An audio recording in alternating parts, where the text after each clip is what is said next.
Welcome back to Estate Agency Mastery Season 3, Episode 8. I've not got enough fingers.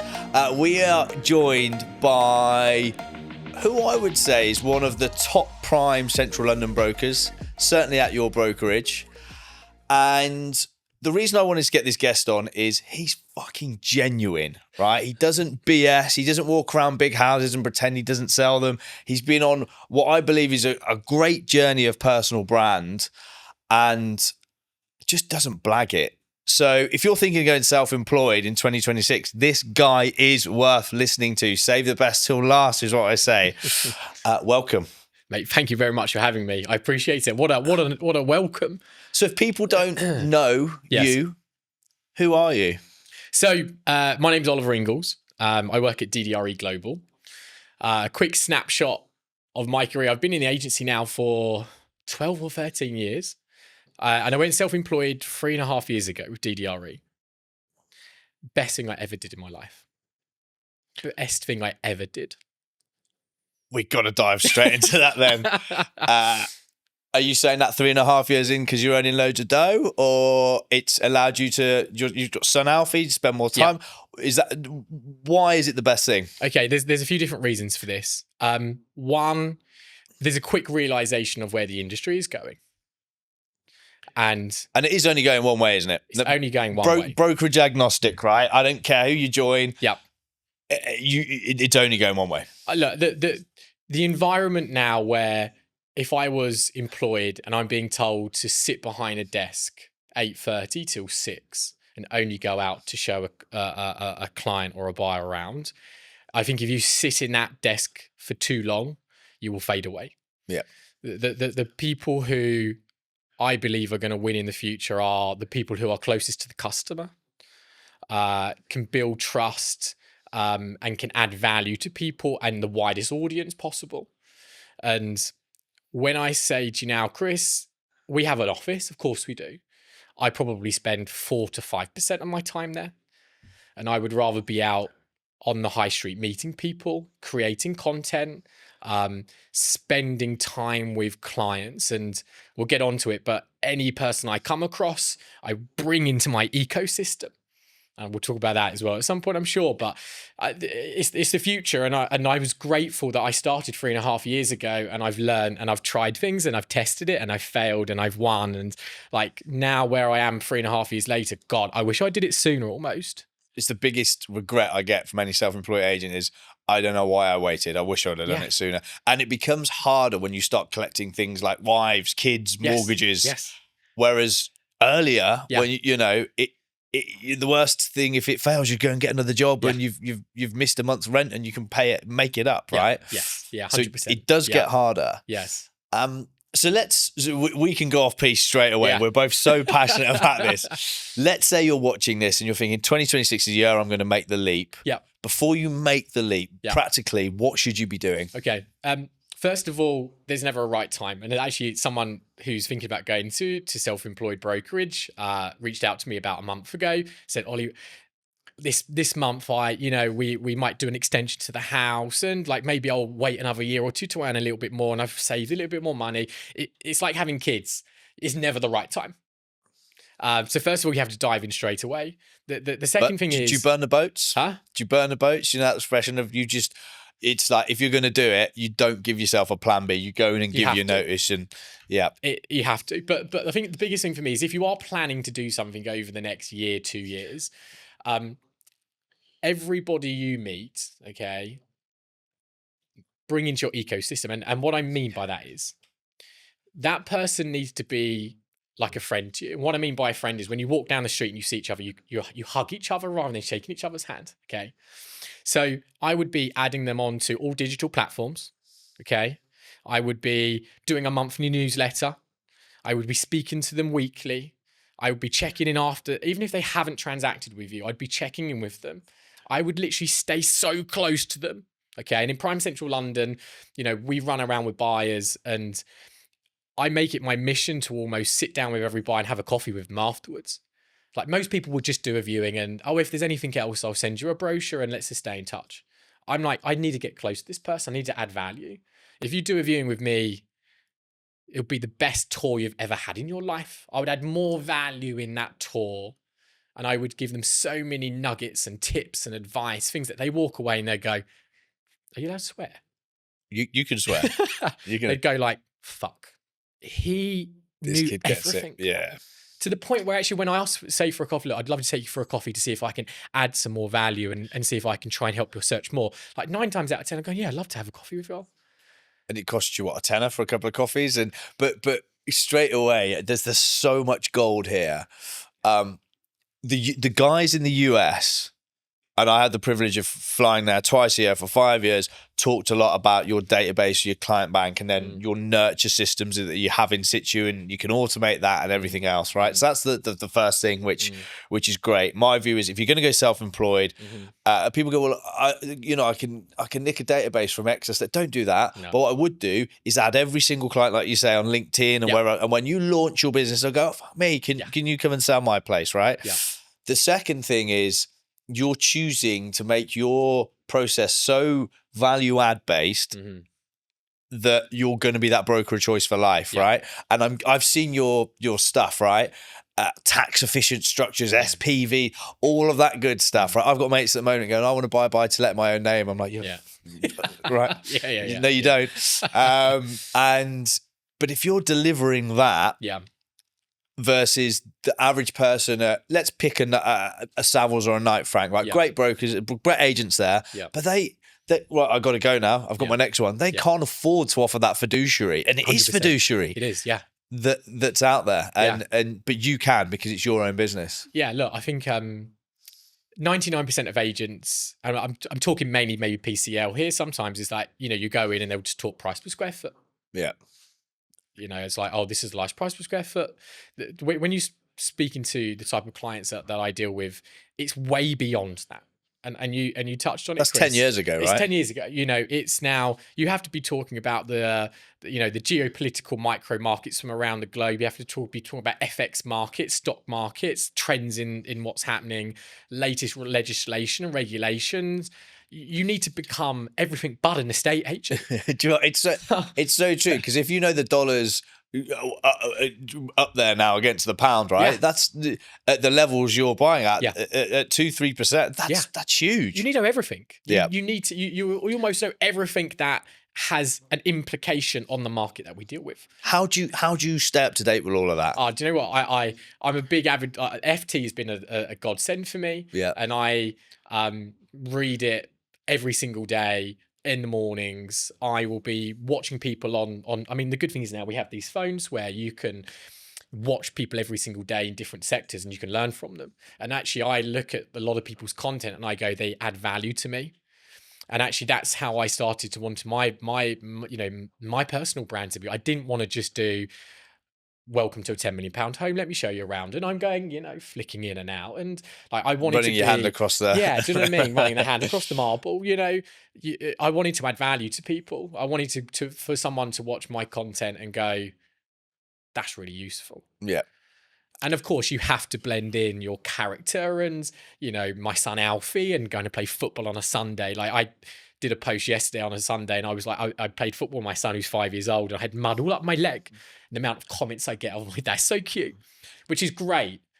But I want to be known as the guy then that you need anything in luxury real estate. Come see me. Come see him. If you want to know an interior designer, come see him. As we're doing this podcast, you are testament to what you say, because I feel like I've met Alfie a few times. I feel like I support. Is it Ipswich? Yeah, right. Yeah. Obviously, don't Birmingham City fan. Go on. I'm not a football fan at all, really. But as you're saying this, I'm going, but I'm also going, like you're a trusted. I think DDRE have coined the term. I'm a trusted real estate advisor. Yeah. But it's about how you position your personal brand, and it's informative and educational. Yeah.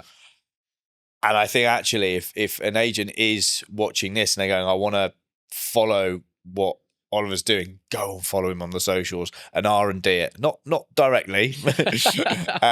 Research and development, rip off and deploy. But go and look and go, well, I could do that in my hyperlocal market, or I could do that newsletter, or I could do the bit about the football and whatever, because there's so many great agents you can just go and learn from and take the nuggets that work for your personality. Yeah. And you're not And you do it so well. You really do. This is almost a I Love Ollie podcast, so we're going to keep moving forward. But again, I do love, because it isn't all just you have beautiful properties, but it isn't all show. It isn't all the BS, right? Yeah, it's the substance. And if an agent's watching this, and the reason I'm so pro Ollie is it's the substance behind what you do, and if you can get that on camera, you're winning. Look, I'm still learning.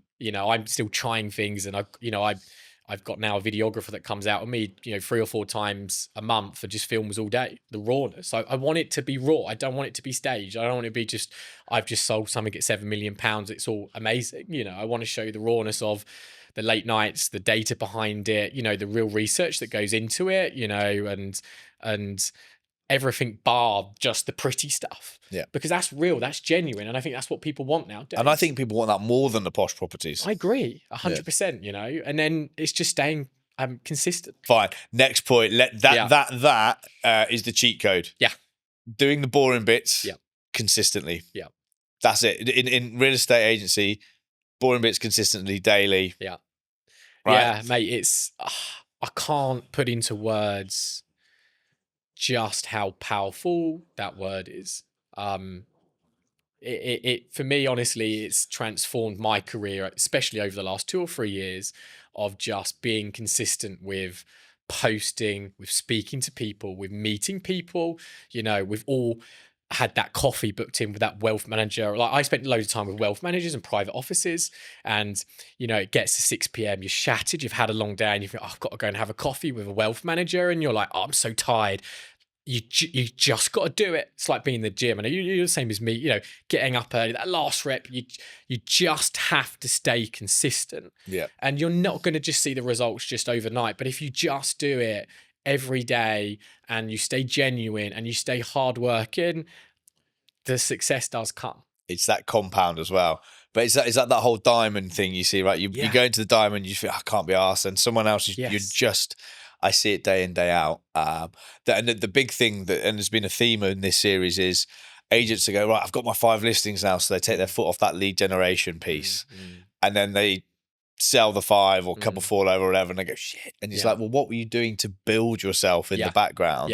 Yeah. What would you say, from a consistency point of view, let's say you're going back to starting 3.5 years ago now, on a day-to-day basis, what should you be doing as a new self-employed agent every single day?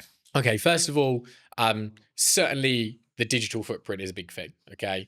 And it has to become part of your day now to be able to create content and add value to people across all social platforms, okay? That's the number one. We've spoken about it. 2, and it's the old analogy, but I try and go meet 5 to 10 new people a day. Like, I cannot tell you. So when I first started self-employed agency, I became a member of Home House in Marylebone, a private members club. I must have had 15 coffees a day. Easy. But you're off your nut, weren't you? I was like shaking off the wall. I was just meeting people of relevance. Okay. I do a lot with private offices and wealth managers and trusts, and I wanted to be the focal point for them because I knew that they had high-end clientele, and I knew if I could build up trust with them. Majority of people at the high end of the market have a sphere of influence, someone that they know and trust. And that sometimes can be their best friend, to their lawyer, to their wealth manager, tax advisor. They will normally speak to somebody before they go and acquire an asset. Okay. And if you're in that, let me introduce you to Oliver, you're halfway there because you're trusted. Okay. And it comes so much easier then to have those conversations with clients. So I was having coffee after coffee after coffee, and I was bringing them into my ecosystem. I was putting them on my CRM. They're on my monthly newsletter. I was adding them on LinkedIn. They were on my Instagram. I was calling them up every now and then to say, just want to tell you a trend. And this is crazy, mate, right? I would call them like every month and I'd just say, look, just want to give you a trend of what's happening in the market.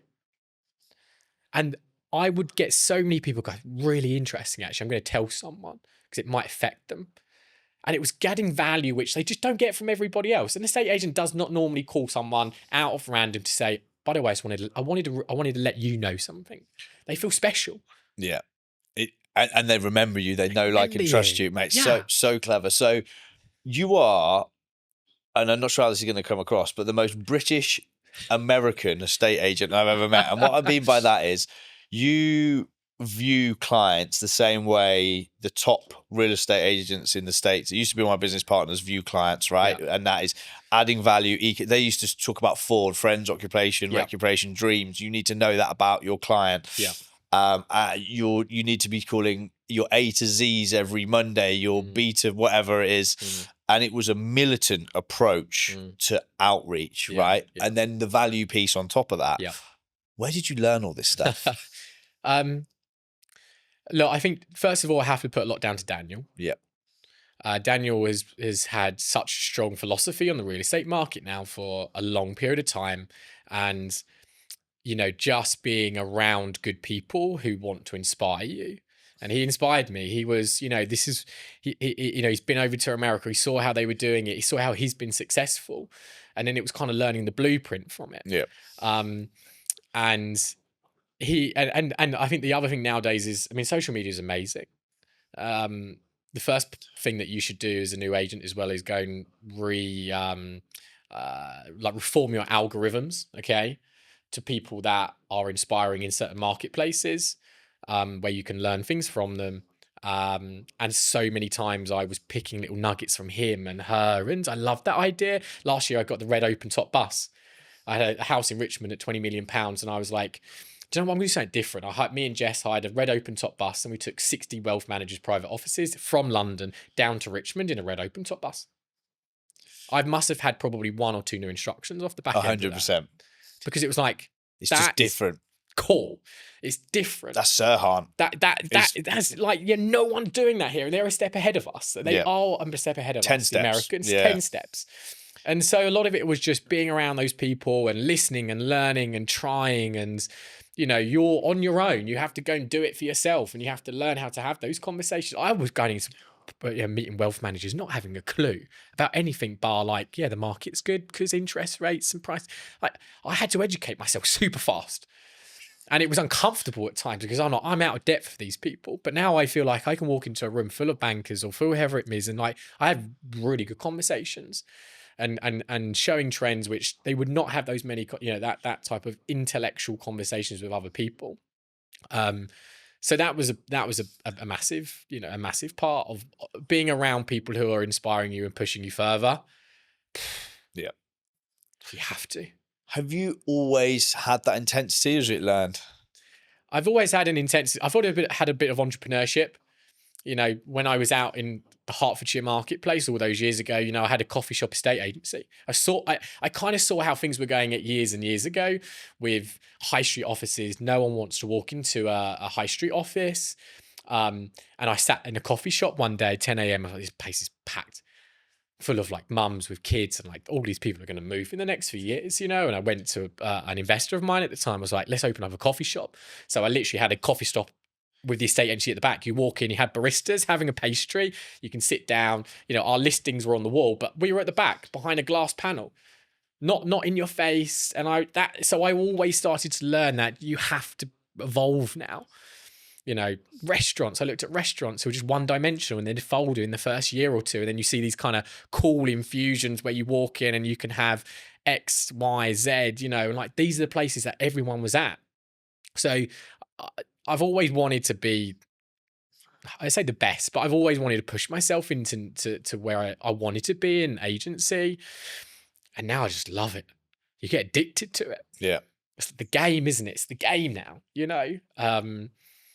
and yeah, it's driven me on, and but it's the best thing that's ever happened to me, going self-employed. So if you should go back to the start, and you had to give yourself 3 bits of advice, quick fire. Yeah, quick fire. When we say back to the start of my life in agency. No, start as your life as a self-employed agent. Okay, yeah. Okay. 3 bits of advice. 3 bits of advice. And they don't have to all be practical. For example, who you surround yourself with, mindset, whatever, right? Say practical, but estate agent, CE. Okay, first thing, this is a big one. Don't sit at home. Don't work at home. And what I mean by that is you have to get yourself into a routine quick, okay? if you start having those extra hours in bed, or you start having that, I'll just work at home this morning and suddenly the football's on, or blah, blah, blah, you have to get consistency very quickly of, right, okay, I'm going to be in town for 8 o'clock. I'm going to go to the coffee shop for the first hour. I'm going to go and play paddle at 10, but I'm playing with free solicitors who could provide me business. You have to have that mentality and structure, as you rightly well said, Chris, of, okay, I'm going to go meet certain people every day. I'm going to go speak to my current clients. I'm going to go and produce content. I'm going to go and educate myself. If you do those 4 things every day and consistently do it, not like, I might say, I'll do it tomorrow. I will do my newsletter. I'll do it tomorrow. You have to be regimented with yourself. So that's kind of 3 or 4. No, I like it. And I think if I take this down to basics, sometimes there's really good agents that I speak to, but they're nowhere near the level of regiment and passion than you would be. And I think if they were to just pick one of those, like just add 10 a day to your database. Yeah. No matter what you do, add 10 people a day to I don't care if you do it through door knocking, paddle, like being awkward on the tube, gate, whatever. Yeah. That's 50 a week if you work in 5 days, right? Over 200 a month. And then you nurture them, or your tech nurtures them, you're winning. Yeah. You're absolutely winning. But it's that inability of agents to want to speak to people or go and prospect and graft at the start, which is why agents fail. Yeah. I mean, I've read something on LinkedIn where if you post, I think it was maybe 3 times or twice a week, you're in the top 1% of people posting on LinkedIn, right? And I read this a long time ago. Now, I post 5 times a week on LinkedIn, and I'm very regimented with it. I've got about, I think, 15,000 actual, not connection, followers, people that actually follow it. I do a monthly newsletter that's on topic and trend, and that gets a couple of thousand. And I honestly get probably 1 or 2 tangible, monetized leads from it a year. And I had someone reach out to me the other day who's got a 2-bedroom apartment that he rents out in Fitzrovia, circa 2.5, something like that. And his first line to me was, Oliver, you've inspired me to produce content. And then he was like, by the way, I own a 2-bed. Can we have a discussion? And then I spoke to him on the phone, and this guy is around 60 years old, CEO of a company, and I've also now inspired him, which is amazing. First of all. But also now we're going to do some business together, And I was talking to him about leasehold reform and how is it all changing, and we were looking at tax and liquidity and things which, again, you wouldn't normally probably have with a conversation with an estate agent. And now we're going to reposition his capital in other marketplaces. And he walked away from that hour's conversation. I mean, I would hope blown away. And that's what I try to do. Anyone I meet, I'm like, I really want them to walk away and go, fuck, I will remember him. Yeah. It's wicked, isn't it? It's cool. You get addicted to it. I'm hoping the passion does come through, because when you're in that game, you just love it, And things are hard, and sometimes you don't want to do things, and you're taking things out I mean, I used to hate being on camera. I didn't want to do it. I don't think anyone really loves being on camera. But again, it's that whole thing of, until you do it and you just put yourself out there. And I remember being called a dipstick, and 8-9 years ago when I was doing content at my agency out there, and those people are now doing it. Yeah, of course. Of course they are. Yeah. But if you don't try it, you don't know. And there's self-employed agencies where we're now taking 70, 80, 90% home, or whatever the commission structures is. We're not talking about a small amount of capital here. It's big dough. It's big dough. Yeah. And the referrals, I'm sorry, I just keep going on, but every listing I have, let's say on average you meet 5 to 7 buyers, okay? Those 5 to 7 buyers for me, I see as I can get retained by these people. And it was really interesting. When I first started my business, I remember sitting down with Daniel, who said, so you're going to do, buying, selling, both. I'm like, I've only really done selling. I've done 1 or 2 acquisitions. That's it.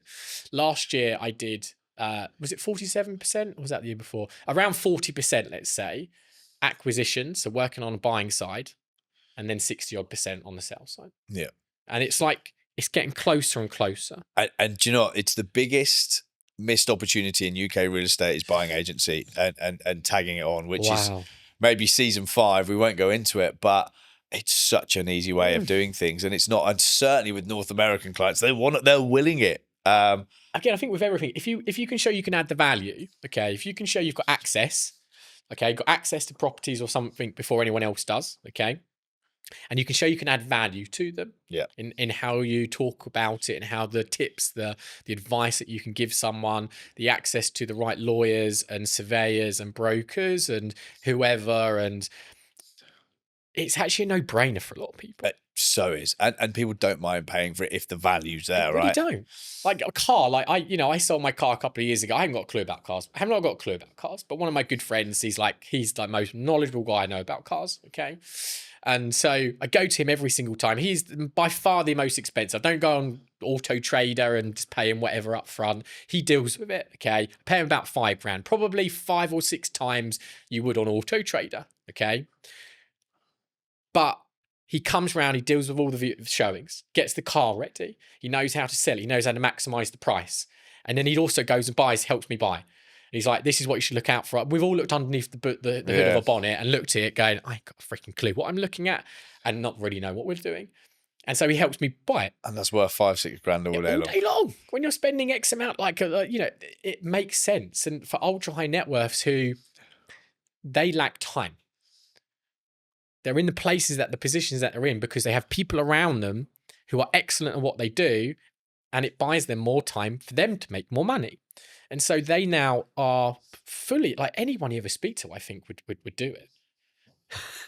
It's so undervalued. I cannot but every buyer you meet, you should think, oh God, this is someone that I can. It's a horrible word to say monetize because it makes it sound transactional, but there is someone here I can influence and help. Well, I don't think it is. I think it's a mindset piece of now we're going British in the estate agency, but it's an opportunity. We're salespeople, and we do well because we add value, and so we want to monetize an opportunity. It's not a horrible word, but we're too British. Yeah, that is true. We're too British. That is true. Oliver, you've been a charm. Thank you so much. That's gone quick, isn't it? It has.